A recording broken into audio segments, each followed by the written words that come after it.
St. Paul Fire Department. I'm a fire investigator on 24-hour shift.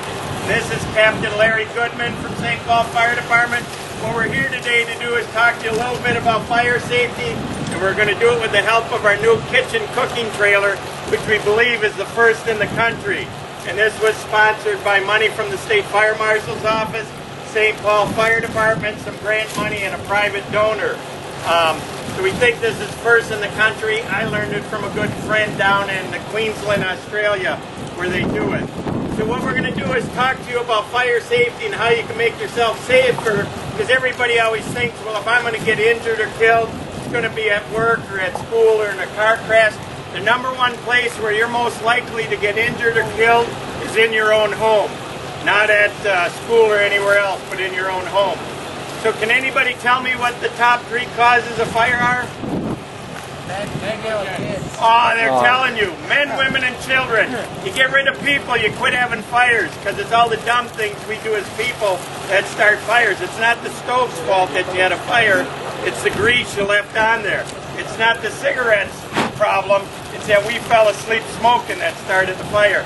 So almost every cause you can think of is usually caused by people, something they did or didn't do. So most fires are preventable. So the number one thing you can do to make yourself safer in a fire is have a working smoke detector. People always say, man, I've heard that a million times. We've got smoke detectors. The problem is people don't test them. And in about 50% of the homes we go into, the smoke detector is either disconnected, the battery's dead, or they took it down because they were painting and they forgot to put it up. So you need to remember when you guys go home, check all your smoke detectors and test that they're working, and make sure that you have smoke detectors on every level of the house. You should have one by every bedroom on each level of the house. If you have an older house, they weren't required to have smoke detectors in the bedroom. You build a new house today, it's required to have a smoke detector inside of every bedroom also. The reason for that is, you sleep with your door closed. It takes a lot of time for that smoke and fire to get out and set up that detector in the hallway. So it's really important to have a smoke detector there. Once you have smoke detectors, which is the number one thing that's going to help you in a fire, the next most important thing, especially if you guys have smaller brothers and sisters, is have a escape plan, have 2 ways out of every room and practice it. One of the problems we get is people run out the front door, their kids run out the back door, and then they tell us our kids are still inside when they're over at the neighbors calling 911. So you need to have a meeting place, whether it be the front door or, the front oak tree or the mailbox or the neighbor's front doorstep. Have a meeting place so you know where you're going to meet and you need to practice it. Once you do that, can anybody tell me where you think the number one place to have a fire in your house is? Kitchen. And that's because of the stove and cooking and food. There's a few other appliances that start fires, but cooking on the stove is the number one. So you need to teach little kids, if you got little brothers or toddlers, that stay 3 big steps away from the stove because that's a danger area. You need to turn all your pots handles in so little kids can't accidentally grab hot boiling water or cooking oil and flip it onto themselves and get burned. And then if you got toddlers that like to turn knobs and just play with stuff, flip on light switches, you need to get these caps that cover up the knobs to keep little kids from turning on the stove.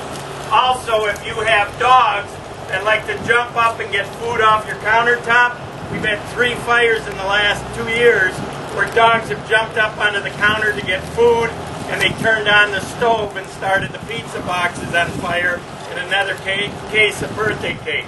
So you can get those at Menards or Walmart for about $4 for a set of 4. The other thing is, if your stove catches on fire or your oven, the number one thing to do is just shut the oven door if you're broiling hot dogs or hamburgers. Shut the oven door and shut the oven off and let it sit for at least 10 to 20 minutes. You don't want to keep opening it up because every time you do that, then you give it oxygen, so it's going to keep burning. What do you think the first reaction is anytime somebody has a fire? What to do? Usually it's, well, I'll just grab that pan of burning oil and I'll just run it right outside. Well, what happens if they trip and they burn themselves, or they drop it and they got this huge ball of fire now? in their hallway and they can't get out. So you never ever take a pan off the stove. You just leave it right where it is. Get everybody out of the house and call 911 from a safe place. Our biggest problem is people try to fight the fire, don't call us, and then when they realize they can't get it out and it's a big fire, then they call us. If they call us when it's small and then maybe try to fight it, it's better. But let us do the firefighting. Okay? Some things to remember on extinguishers. Extinguishers. Where would be a good place to put this extinguisher? Close to the kitchen. Some people say close to the kitchen. I've seen them mounted right here. A little tough to get at it when your stove's on fire. So the best place is by maybe the doorway going out of the kitchen or by the front back exit out of the house. You need to have it out where you can see it. If it's in the closet, it's out of sight, out of mind, you're going to forget it. So one of the things you need to remember with extinguishers is the word pass. P for pull the pin out, A for aim at the base of the fire, S for squeeze the handle like a bike brake, and then sweep it back and forth at the base of the flames.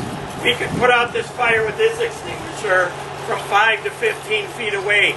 If we put it out from right here, we blow all that oil out of here and probably spread the fire. So you don't need to get that close with the extinguisher. The other thing you can use as an extinguisher is these stovetop fire stop magnetic extinguishers. These mount to the underside of your kitchen hood, and it just takes a pair of them, and they mount when the flames hit here, they pop and a dry chemical drops out and extinguishes the fire. They're about 35 to 40 bucks, but they'll save you a $500 or $1,000 deductible when you have a kitchen fire. Okay. So let's say your pan catches on fire. You don't need to panic, you just need to know to, one, get everybody out of the house, call 911. If the fire's really small, maybe I can put it out, so there's some things we can do. But while we're letting that build a little bit, one, if you ever get burned, all you need to do is remember cool water for 10 minutes. You don't put Vaseline, butter, anything like that on it, because if you do, you go to the emergency room, they're going to have to scrub that off. So you never put anything on a burn except cool water for 10 to 20 minutes. So if your stove catches on fire, one, grab an oven mitt, just put it on. Hopefully you got a tight fitting cover, and all you're doing is just slide that right over the top of the pan, shut your burner off, and wait 10 to 20 minutes. You need to make sure you let it cool off, because otherwise you go, well, it's not like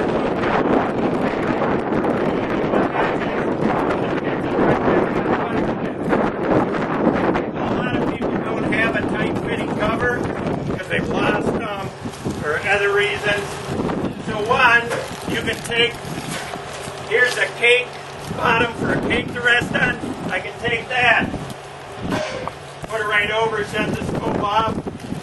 I'm just leaving it on so that we can keep it heating. I can also take the cooking sheet, just slide that right over and put the fire out. Turn the burner off, wait 10 to 20 minutes. So what we're going to do, we're going to let this fire get up about 18 inches tall, and we'll show you what not to do. What we have in here is about 1 inch of cooking oil, and we're going to put 1 cup of water in it. You'll see what happens when you do the wrong thing. The other thing to remember is if you do a lot of cooking of French fries, shrimp, chicken, instead of using the stove to cook those things, you're better off to get an electric French fryer, because these have a thermostat in them to keep the oil from not getting too hot. So I've never seen one of these start a fire yet.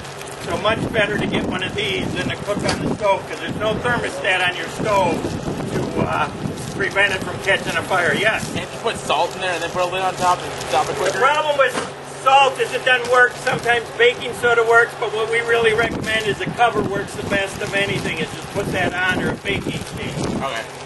Okay. Our fire is getting pretty good, so what? I'm going to get out of here now.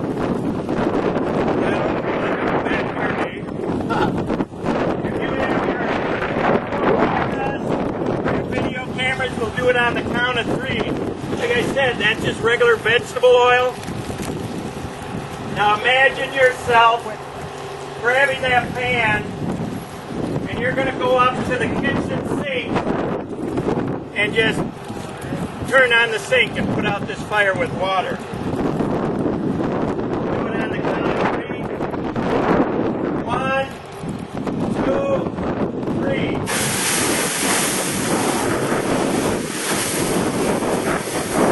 Now, if you were standing at that kitchen sink right now, you're going to have 2nd and 3rd degree burns, and you're going to the burn unit.